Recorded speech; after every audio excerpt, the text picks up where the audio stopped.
we will bring to the Iraqi people food and medicines and supplies and freedom.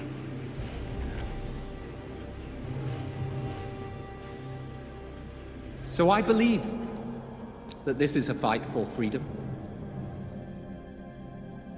And I want to make it a fight for justice too. We have shown freedom's power. And in this great conflict, my fellow Americans, we will see freedom's victory.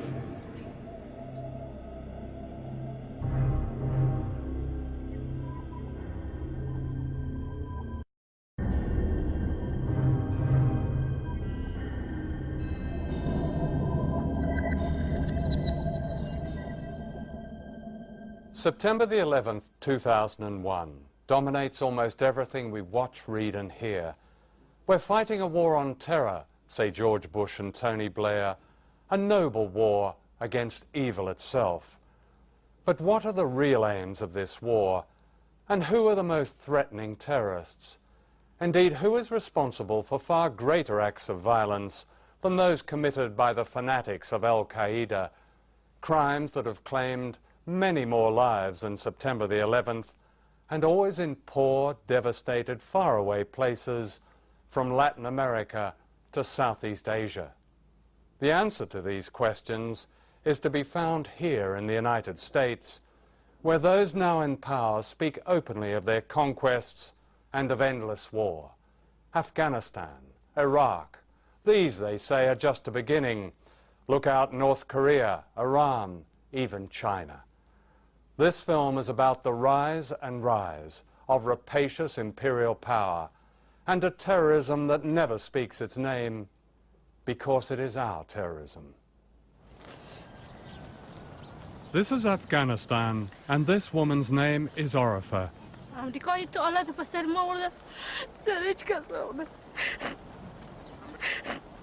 In October 2001, an American plane dropped a 500-pound bomb on her mud and stone house. 8 members of her family were killed, including 6 children. 2 children died next door.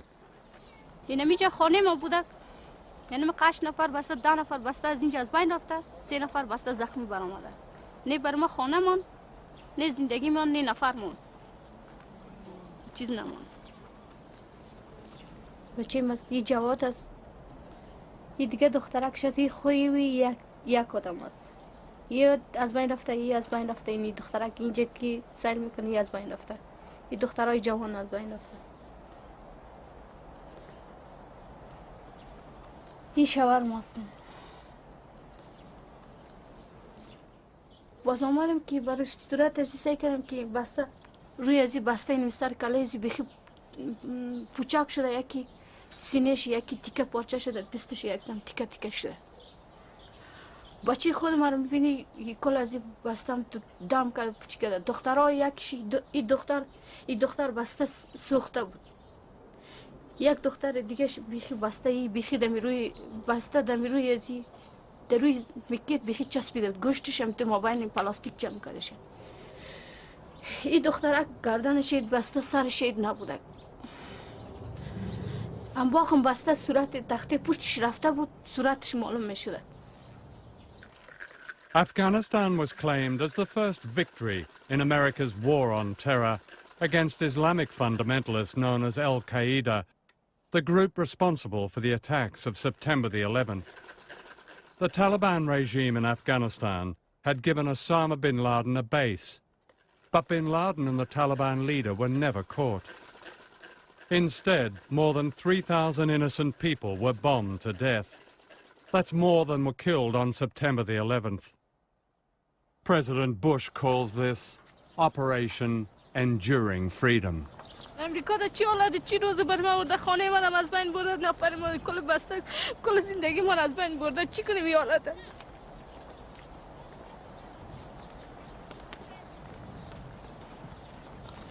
دیگه کسی که خوب است برای آزادی اومده که میگم ما خوش هستیم برای ما شب روز ما به غم است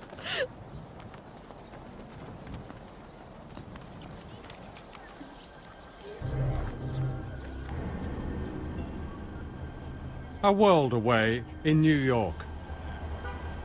This is Rita Lazar and her brother Abe. Abe was killed in the Twin Towers on September the 11th. He might have saved himself, but chose to help a disabled friend. My view does not look out on the World Trade Center, but I'm on the 15th floor in Lower Manhattan, and I ran across the hall to my friend's apartment, and her windows looked out on the World Trade Center, and I got there in time to see the second plane hit the second building. And strangely enough, it was only then that I said, oh my God, my brother's in that building. Danny, my son's best friend, called and said, can I come over? And we said, sure. And he said, did you watch the president's speech?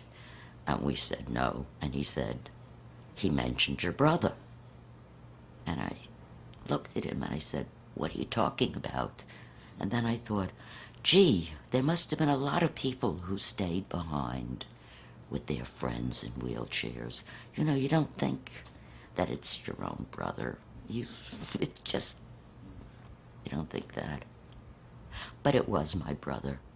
And immediately I knew that my country was going to use my brother's death to justify killing innocent people in Afghanistan and wherever else they would look.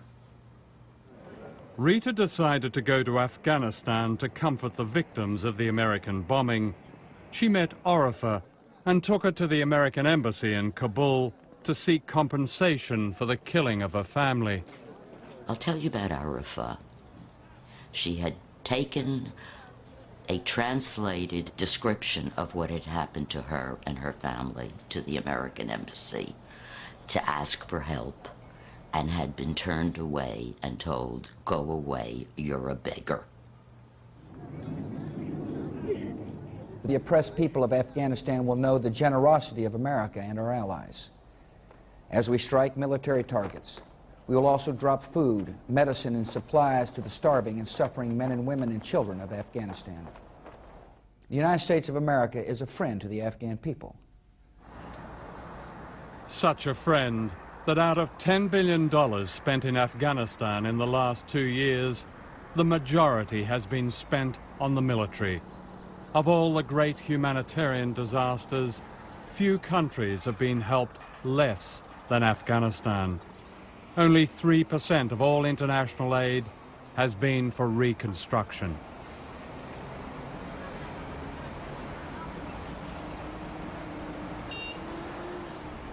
Such a friend that the United States has yet to clear these unexploded cluster bombs it dropped in the center of Kabul, where children play in the lethal rubble.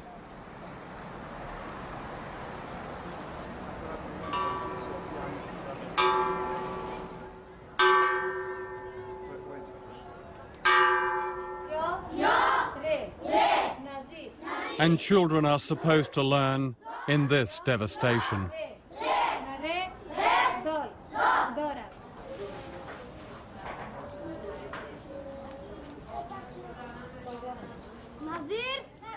The Afghan government gets less than 20% of the aid that is delivered. Omar Zakawal is a government official in Kabul.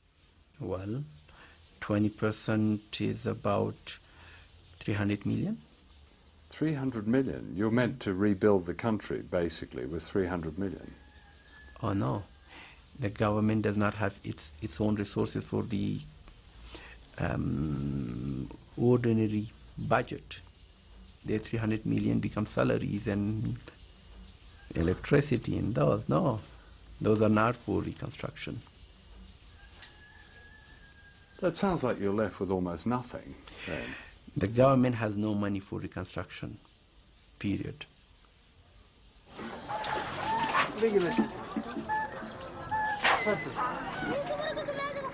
The water in this typical Afghan village may look clean, but it's contaminated, and most of the children suffer from preventable diseases. Since the overthrow of the Taliban, little has changed. For these people, life is just as dangerous.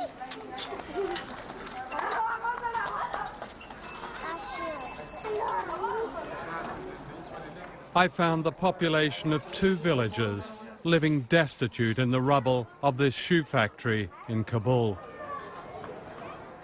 They'd fled attacks by warlords who'd robbed them and kidnapped their wives and daughters.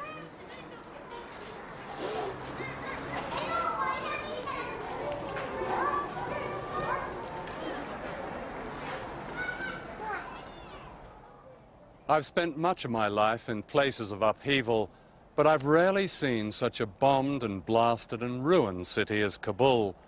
Most of the damage was done not by the Taliban, but by the Afghan warlords backed and trained and funded by America for more than 20 years. The same warlords who have been effectively put back into power by George Bush. While Afghanistan's liberation from the Taliban was welcomed here and brought certain freedoms, such as the opening of schools and the playing of music, for many people, another kind of terror replaced it, one barely acknowledged in the West. And not only has the government in Kabul no power and no money, the president, Hamid Karzai, dares not leave his office without his 42 bodyguards from the US Special Forces. Real power is held by these men, warlords, whose record of repression and brutality is little different from the Taliban. Many Afghans regard them as no better. For 4 years from 1992, they fought each other for control of Kabul, killing 50,000 innocent people and smashing the city to rubble.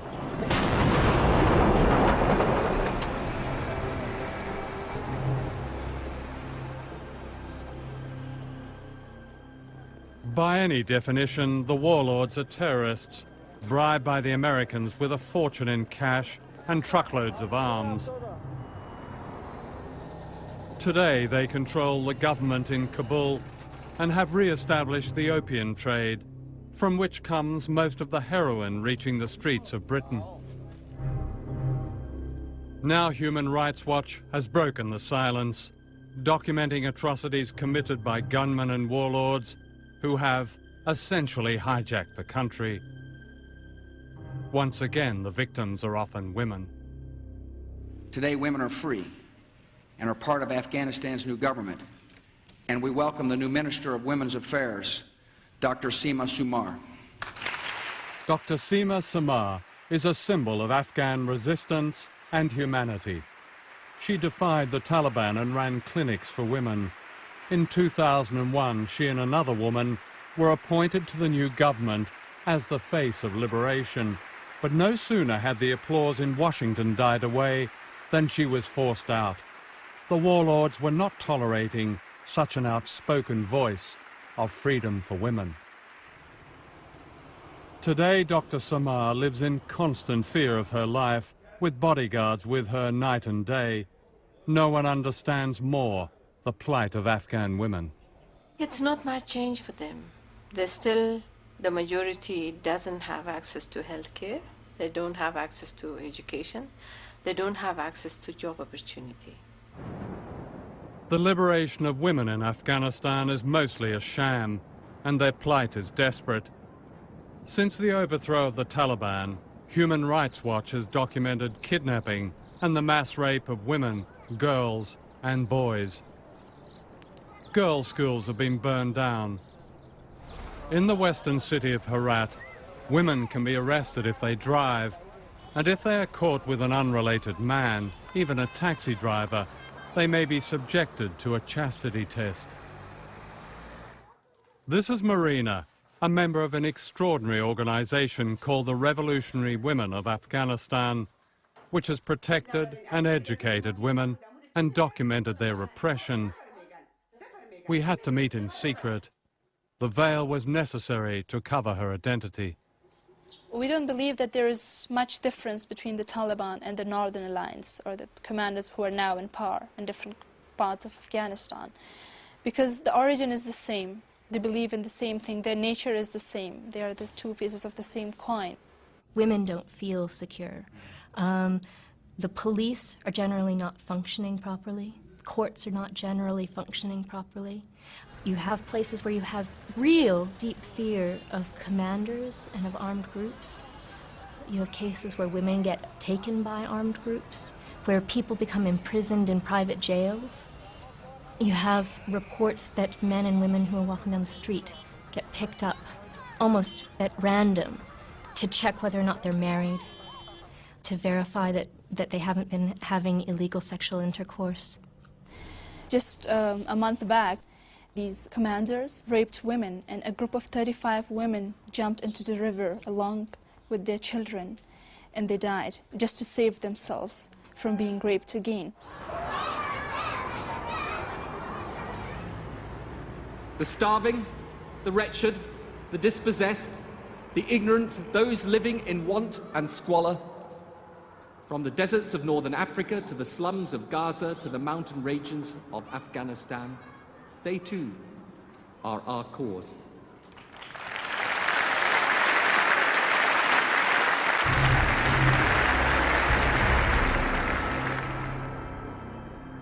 To a growing number of people around the world, America's war on terror is about hypocrisy and double standards, about terrorists classified as good and bad, depending on their usefulness to the great game of power politics. For years, Osama bin Laden was not only regarded in Washington and London as a good terrorist, he was virtually our creation. One of the most closely guarded secrets of the Cold War was America's role in supporting Afghan warlords known as the Mujahideen. The official story is that America backed these fundamentalists in response to the Soviet invasion of Afghanistan in December 1979. But that's not true. It was 6 months before the Soviet invasion, in July of that year, that President Jimmy Carter authorized $500 million to help set up the Mujahideen, a terrorist organization. The American people were completely unaware that their government, together with the British Secret Service, MI6, had begun training and funding Islamic extremists, including Osama bin Laden. Out of this came the Taliban, Al-Qaeda, and September the 11th.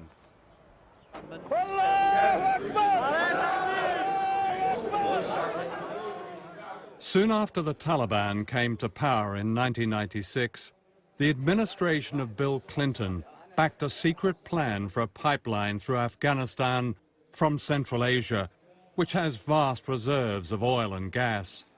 The Taliban were offered a generous cut in the deal and secretly invited to Washington and Texas. They were treated royally, taken shopping and flown to tourist attractions like the NASA Space Center and Mount Rushmore. Their tour was so secret that no television news covered it. Most Americans knew nothing. By the time George W. Bush came to power, the link between Al-Qaeda and the Taliban was an embarrassment, and September the 11th gave Bush an opportunity to get rid of them. Today, Afghanistan is run by a regime installed by the Americans, and the pipeline deal is going ahead. September the 11th also presented an opportunity to an influential group who, even by Republican Party standards, were extreme. Ray McGovern is a former senior officer of the Central Intelligence Agency, the CIA, and a personal friend of George Bush Sr., the president's father. The same people who are running U.S. policy now are people that the president's father kept at arm's length. They were referred to in the circles in which I moved when I was briefing at the top intelligence and policy levels. They were referred to as the crazies. The crazies. I mean, you talk about the crazies, everyone knew who they were. Richard Pearl, Paul Wolfowitz, Doug Feith, those folks. The crazies also include Donald Rumsfeld, seen here in Baghdad in 1986, warmly greeting Saddam Hussein, who was then being armed to the teeth by America and Britain. This is one of their blueprints, published in 2000 by the extreme right-wing group Project for a New American Century. The US military will fight multiple simultaneous wars as the cavalry on the new American frontier. The principal author is William Crystal. The problem with America is not that we go around marauding around the world imposing ourselves. The problem with America in the last 10, 15 years since the end of the Cold War, really in the last 60 years, is that we've been too slow to get involved in conflicts. Outside America, people have worried about the United States conducting an unprovoked attack on a country, a sovereign country. Are they? Are they? Yes, they are. Really? They're worried we're going to attack Britain, France, Germany, any democracy? No, because... Any decent regime? No, the United States doesn't usually... No, I said strong countries. Well, I'm asking decent countries. I don't know Are what people you would really call, worried the U.S. is going to go, a decent, I law-abiding country, and the U.S. is going to come in and say, we don't like the look of you, we're going to depose you? Is that something the U.S. has done quite often? How many countries has the U.S. attacked in the last 15 years? Well, since World War II, there have been 72 interventions by the United States. Oh, is that right? Yes. That's ludicrous. Well, it's not ludicrous, it's true. These are some of the countries where the United States, directly and indirectly, has overthrown governments, manipulated elections, and attacked popular movements since 1945. Bush's war on terror is just another brand name replacing the Red Menace as justification for a systematic aggression. This is well documented, yet it remains a kind of secret history, seldom reported in the West as a war of terror. Take just one decade, the 1970s. September the 11th, 1973, is not an anniversary many of us remember. On that day, the United States helped engineer the overthrow of the democratic government of Chile. More than 30,000 people were killed, including the elected president, Salvador Allende. In Southeast Asia, American bombers killed hundreds of thousands in Cambodia and Laos. In Vietnam, the United States sprayed a chemical poison called Agent Orange, a weapon of mass destruction. Today, its effects still cause death and birth deformities. In Indonesia and East Timor, America's backing of the dictatorship of General Suharto led to as many as 1 million deaths. The U.S. government multiplied its aid to Indonesia as the slaughter in East Timor was occurring. Vietnam, Cambodia, Laos. You know, the United States ranks pretty high, unfortunately, in supporting leaders and governments that brutalize their own people. Last year, the Bush administration released its national security strategy. Behind the jargon of the war on terror is a new message that America intends to stand alone and dominate by threat of force. It reminds you, I think, of the days of the 50s when children were told to go under their desks because an atomic bomb might hit them or something. I mean, it's just ludicrous what's going on. And the whole twist of dragging Iraq into the war of terrorism, the axis of evil, all of this fundamental sort of rubbish, you might say, is part of the political games that have been played by Bush, given the opportunity that 9/11 presented to him and his regime and the survival thereof and the future thereof for the next election in 2004. Today, the United States has 152 military bases around the world. These include bases at major sources of energy, established under cover of the war on terror. The U.S. military calls this full-spectrum dominance. We don't really give a damn what anybody thinks. We rub everyone's face in it. We're Americans and you're not. And we're talking the Roman Empire here. I mean, we'll do anything we want to do, anywhere we want to do it. And you're either with us or against us. And multilateral institutions like the UN are incidental and irrelevant to the powers that be. That is the image we're sending to the world. That is what much of the world feels about this country right this minute. We cannot accept, and we will not accept, states that harbor, finance, train, or equip the agents of terror. Those nations that violate this principle will be regarded as hostile regimes. How ironic are Bush's words, because thousands of known terrorists are to be found in the United States living beyond the law. Last year, Amnesty International confirmed the presence of thousands of torturers given safe haven in the United States. The report listed notorious names from Latin America, many of them trained here at the School of Americas in the state of Georgia, where American officers used manuals like this to teach the black arts of terror and repression. Most Americans are completely unaware of this. You know, you looked at the Truth Commission report in El Salvador, who was responsible for the massacres. Very high percentage of them were trained in at the School of the Americas in Georgia. And down, not just in El Salvador, in Panama, in Honduras, in Guatemala. You go, as I have, you go and meet with the high command of the military in Central America, and you see on their walls diplomas from the School of Americas and other U.S. institutions. So when people talk about terrorism, it's always over there. It's not the terrorists that the United States have supported. We have done more throughout our history, and since World War II in particular, I think, to create conditions in which individuals can be free around the world than any other country in history. In Afghanistan, Colonel Rod Davis is helping to spread that message of individual freedom. Good morning, I'm Colonel Rod Davis. I'm the Director of Public Affairs for CJTF 180. That's the coalition military force stationed here in Afghanistan, specifically at Bagram Air Base. This morning, what we're going to do is take you on a tour of Bagram Air Base, and we're going to tour numerous facilities. The airfield itself will point out... This is Bagram Air Base near Kabul. It's here that Al-Qaeda suspects are interrogated and disappear, and where there have been allegations of torture. Many of them end up in Camp X-Ray at Guantanamo Bay in Cuba.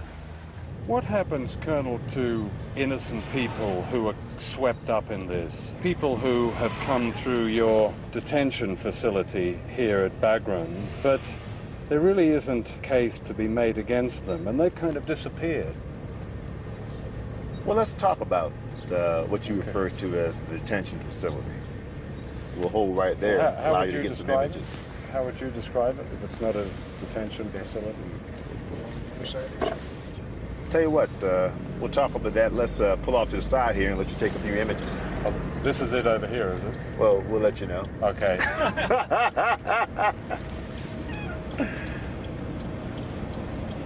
What I can assure you and your public of is this. That anyone that's under custody, any of the holding locations, they're attended to medically. Medical care is provided. They're fed. They're looked after. There's no abuse or torture that goes on inside of any of these holding facilities. Well, there have been allegations of torture, haven't there? Particularly, there's a military pathologist who actually described the death in custody of a man here. I think his name was Delaware, who she described it as homicide, murder. You know that case? I'm aware of the allegation. And what I'll say to you is I think anyone who's fair would have to say that Americans in particular, but certainly members of the coalition, aren't known for committing atrocities. That's not something that's part of our history. It's not the way we do business. It's not the way we treat people. If you were arrested in the United States by a foreign army and brought to a holding facility, wouldn't you expect to have certain basic rights? That is, access to lawyers, access to people outside, not just simply to literally disappear? Well, you talked about status before, and as I said, it's rather complicated. And I guess there's some type of continuum or spectrum, if you will.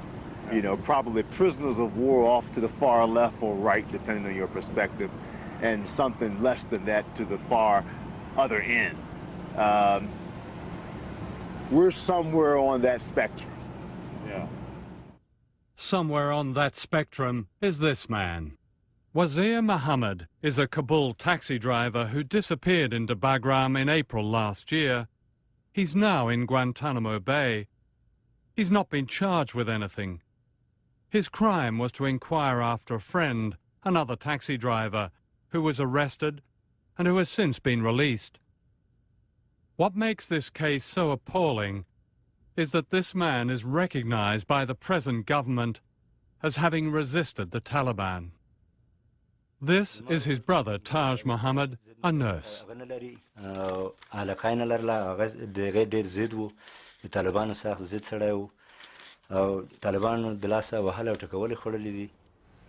This is where he is now, Guantanamo Bay, where prisoners are shackled, trussed, and kept in cages 8 feet by 7 feet for up to 24 hours a day.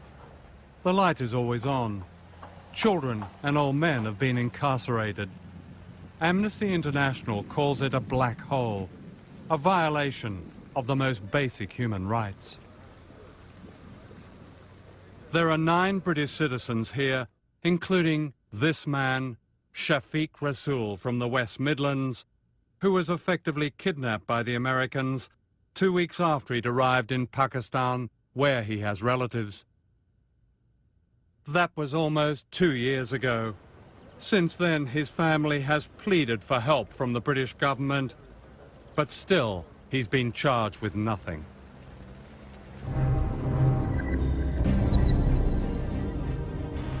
These are the oil fields of the Middle East, the greatest prize of all. Iraq is the world's second biggest oil producer, and its conquest gives America a vast base from which to dominate the Middle East. It's been a conquest achieved at any price, including truth. It was serious dishonesty, the result of which includes the fact that thousands of Iraqis have died. Hundreds of soldiers from our own countries have tragically died. Andrew Wilkie is the only serving Western intelligence officer to break cover and expose what he believes to be the truth about the invasion of Iraq. Working in the top-secret Office of National Assessments in Canberra, he saw intelligence shared by America, Britain and Australia. We were sold this war on the basis of Iraq possessing a massive arsenal of weapons of mass destruction, which was never found and won't be found because there was no massive arsenal of weapons. We were also promised a need for a war on the basis of active cooperation between Iraq and al-Qaeda, and the fact that it was just a matter of time before some of these weapons from this massive arsenal were passed to this terrorist group. Always a ridiculous proposition, and always completely at odds with my experience in the intelligence community that there was no hard intelligence to establish that there was a link between Iraq and al-Qaeda. You know, I never saw any evidence that would link it, and thus far there's been no evidence produced that would suggest that Saddam was behind al-Qaeda. In fact, my experience in the time I served would suggest the opposite, that Saddam was the least likely person to want anything to do with al-Qaeda. The only reason to have gone to war was to deal with a threat so imminent and so dangerous that war, as a last resort, was the only means available. As I weighed the evidence, as I watched the debate emerge, I reflected on my own experiences, I listened to the discussions from the Pentagon and inside the White House, as I checked with sources in Congress and people who were current on the intelligence. That simply wasn't the case. Isn't there a problem for us in the West of honesty about the reason for going to war in Iraq, and that was weapons of mass destruction? I don't think that was a lie.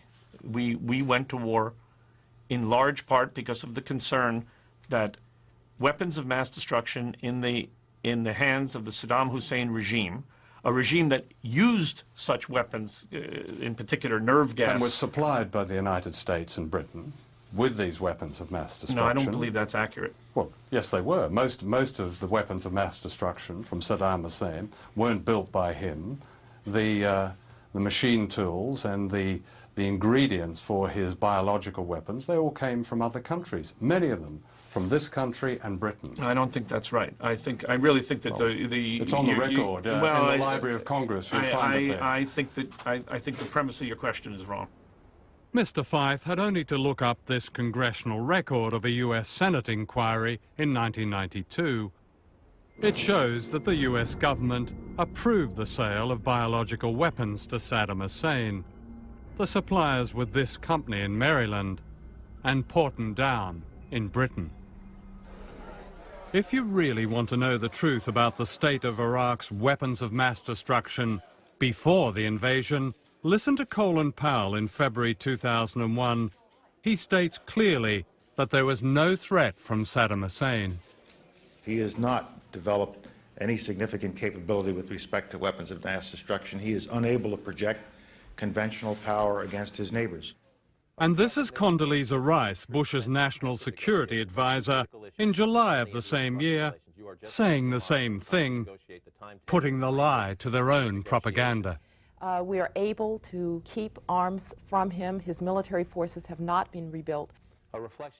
And that, many believe, was the truth, a truth that was covered up and conveniently forgotten after September the 11th, when Bush and Blair decided to attack Iraq. They found no weapons of mass destruction, no links with Al-Qaeda, no nuclear weapons, no 45-minute threat.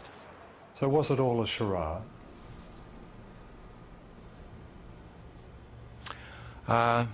It was 95% charade. A charade indeed. The invasion had been planned long ago. In July last year, Condoleezza Rice told another Bush official, "That decision has been made. Don't waste your breath." This is not what Bush told the American people. It's this that makes the inquiry in London by Lord Hutton look like a dramatic diversion. Its narrow terms preventing a far-reaching investigation, not only into the loss of one life, but thousands of lives of innocent people in Iraq, the victims of an unprovoked war.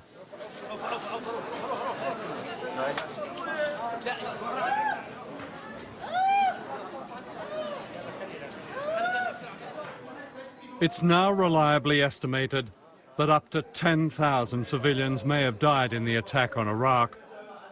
Joe Wilding, a human rights observer in Baghdad during the bombing, saw the suffering.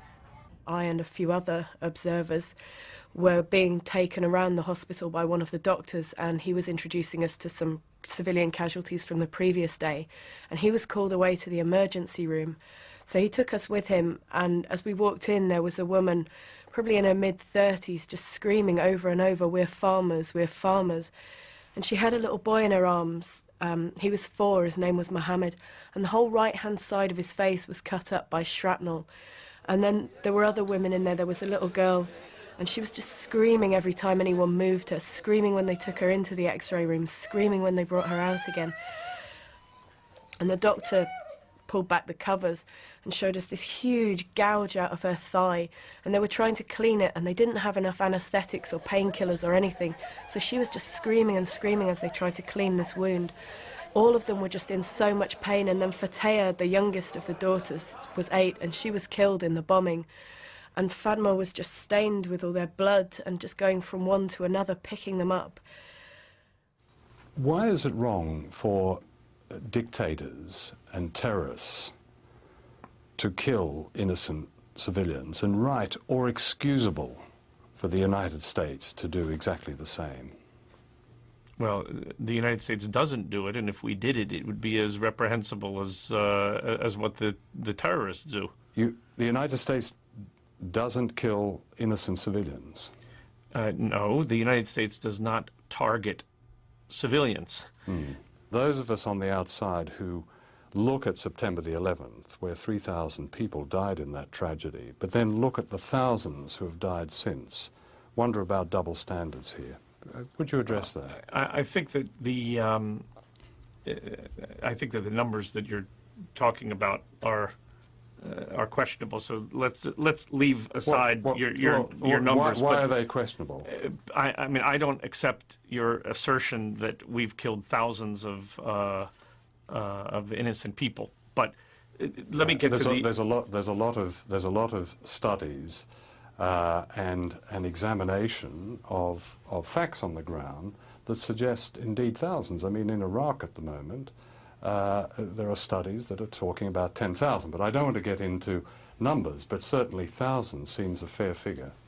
I don't know that that's true, and I don't accept the assertion. If you ask an American student how many people died in Vietnam, he'll tell you 58,000, because they've dismissed the 2, 3, maybe 4 million Vietnamese who were killed by the United States and its allies in that war. So this is an ongoing issue. Mr. Powell, Colin Powell, General Colin Powell, I think, was quoted as having said he's not interested in civilian casualties in Afghanistan. It's not his concern. And that's the attitude, I think, with Iraq. Whether it's 5,000 or 10,000, it's really not an issue. Well, I think Americans, like most people, are mostly concerned about their own countrymen. I don't know how many Iraqi civilians were killed, but I can assure you that the number is the absolute minimal that it's possible in modern warfare. One of the stunning things about the quick coalition victory was how little damage was done to Iraqi infrastructure and how low Iraqi casualties were. And I think that's quite high if it's 10,000 civilians. Well, I think it's quite low if you look at the size of the military operation that was undertaken. It's practically an inevitability in war that there are going to be innocent people who get hurt, no matter how a professional military, a properly behaved military, puts into avoiding damage to non-combatants and to civilian infrastructure. Mr. Fife, that sounds fine, sitting here in Washington. But in Iraq and in Afghanistan, which is my most recent experience, that's not how it looks at all. May I interrupt for a moment? I apologize, sir. Would you stop tape, please, for one moment? Thank you very much. Let me know when you stop tape. Excuse me? I'm sorry, I'm doing this purposefully, sir. Have we stopped tape? This is very serious. I was not under the impression, sir. Mr. Fife's minder, an army colonel, suddenly stopped the interview as I had pursued the question of civilian deaths. I agree. Over at the State Department, Undersecretary John Bolton concluded his interview with his own insight into my line of questions. One of our major objectives today is to put the government of Iraq back in the hands of Iraqi people so that they can enjoy the benefits of their country's resources and so that American soldiers can come home as soon as possible. Okay. Thank you, Mr. Bolton. Okay. Appreciate it. So are you a Labour Party member? Well, Labour Party, they're the conservatives in our country. You're a Communist Party member? The American media played a vital role in the invasion and the deception. Instead of challenging the propaganda, it echoed and amplified it. Well, I believe if the media had been more aggressive and more tenacious towards getting the truth, there's a very, very good chance we would not have gone to war in Iraq. It's pretty clear to me. But there is a fear and paranoia by journalists who realize they can't always report everything they know and that their editors will not.